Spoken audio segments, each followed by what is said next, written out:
നമ്മുടെയൊക്കെ പള്ളികളിൽ ചെറുപ്പക്കാരായ ആളുകൾ നമസ്കരിക്കാൻ വരും.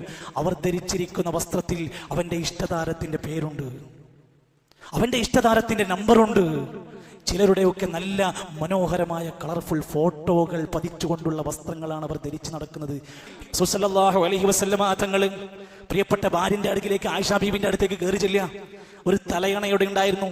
ആ തലയണയുടെ കവറ് അത് പൊതിഞ്ഞിരിക്കുന്നത് ഒരു തുണി കഷ്ണം കൊണ്ടാണ്. ആ തുണിയിൽ ഒരു ജീവനുള്ള ഒരു വസ്തുവിൻ്റെതായ രൂപം പ്രദർശിപ്പിക്കപ്പെട്ടു. നബി സല്ലല്ലാഹു അലൈഹി വസല്ലം ആ വീടിന്റെ വാതിലിൽ നിന്ന് അകത്തേക്ക് പ്രവേശിച്ചില്ല. ഞാൻ കേറൂല എന്ന് പറഞ്ഞു. എന്തേ? അവർ ചോദിക്കണം, എന്ത് നബി, എന്താ പറ്റിയത്? അവിടുന്ന് മറുപടി, എനിക്ക് കയറാൻ പറ്റൂല. ചിത്രമുള്ള രൂപമുള്ള ഇടങ്ങളിലേക്ക് മലായിക്കത്തുകൾ പ്രവേശിക്കൂല. നമ്മുടെ വസ്ത്രങ്ങളിൽ, വേഷങ്ങളിൽ, ബെഡിൽ, തലയിണയിൽ, മറ്റുള്ളിടങ്ങളിൽ ജീവനുള്ള വസ്തുക്കളുടെ രൂപങ്ങളും ചിത്രങ്ങളും ഉണ്ടെങ്കിൽ തൽക്കാലത്തിന് അതിൻ്റെ പൈസ പോയെന്ന് വിചാരിക്കണം. മാറ്റിവെക്കാൻ നമുക്ക് ഇന്ന് സാധിക്കണം.